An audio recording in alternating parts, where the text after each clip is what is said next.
Hello students, this is the third part of the chapter Tribal Dikus and the Vision of a Golden Age.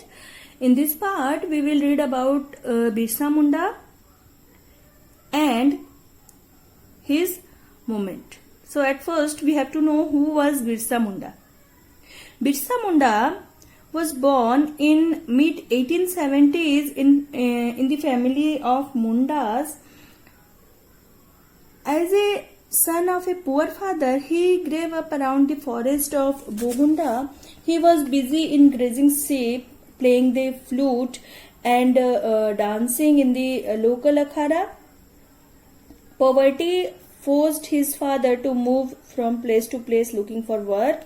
As an adolescent, Birsa heard tales of Munda uprisings of the past and saw sardars of the community urging the people to revolt.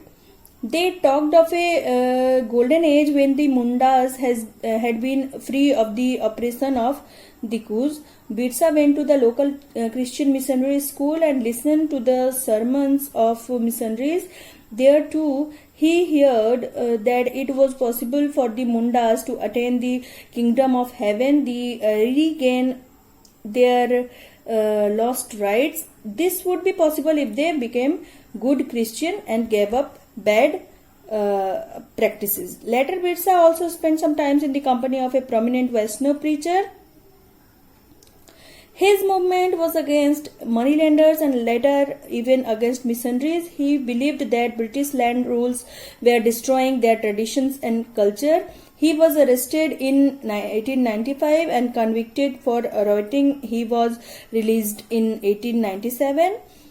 He used traditional symbols and language to rouse people and destroy Dikus. In 1900, he died of cholera and movement faded out. Okay, now let's read about the movement briefly. The revolt, commonly known as the Birsa Munda revolt, took place in the Munda tribes of Singhbhum and Ranchi district of Chota Nagpur. In this area, the tribal earlier enjoyed customary rights over their land. The tribal worked on their land and paid tributaries to the chief. The introduction of Jamindari system created the class of Jamindars and Reuts tenants.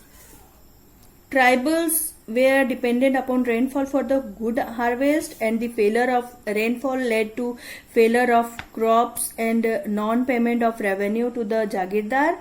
This also forced the tribals to make a loan from the Jagirdars, as non-payment of taxes led to their eviction from land by the Jagirdars. At times, force was used to exploit the tribals. Two famines between 1896 to 900 made them suffer from starvation and brought about much more atrocities by the Jamindars for payment of taxes, which was beyond the means of the tribals. The moneylenders charged exorbitant interest for the tribal for the loan which they advanced to the tribals. The landlords, moneylenders, and the government officers collaborated with each other in exploiting the tribals. Even the social system of the tribals did not remain unaffected by the British policies. Their local judicial system of clan councils, which provided them justice without any fees, were replaced by the modern courts. Apart from the exploitation and oppression of the Mundas caused by the outsiders and the disruption caused to their traditional social and political system, natural calamities also worsened their conditions. All this led to the revolt against the British by Birsa Munda. Like the other movement by the tribals, this movement was also directed against the outsiders, Dikus, landlords, traders, merchants, and government officers. The objective of Birsa was to attain religious and political independence for Mundas. He felt that this could be achieved only by ending the oppression of the Dikus and by driving the British out of their territory, or by eliminating them. He announced the establishment of the Birsa Raj, in which nobody but only Birsa could be obeyed. He asked the Mundas not to pay rent. This being against the British policy, the government decided to arrest Birsa. Birsa was convicted along with others on 19th November 1895 on the charge of rioting. He was sentenced to imprisonment for 2 years, and the arrest of Birsa inflamed the anti-government bias of the movement.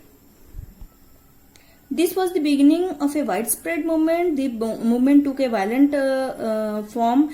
It broke out as scheduled on the Christmas Eve of December 1899. It was directed against the coups, landlords, contractors, police and government officials. The tribals attacked them with traditional weapons and burned their houses. They killed a large number of the coups, and on the other hand, the British arrested many tribals and prosecuted them. Birsa became a legend for the coming generations. His movement inspired the future social, religious and political movements of tribals.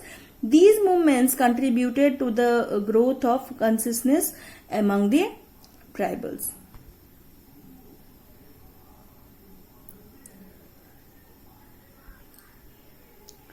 So, okay students, write some questions and you have to write all the answers in your homework copy. Also, you have to write all the notes in your classwork copy.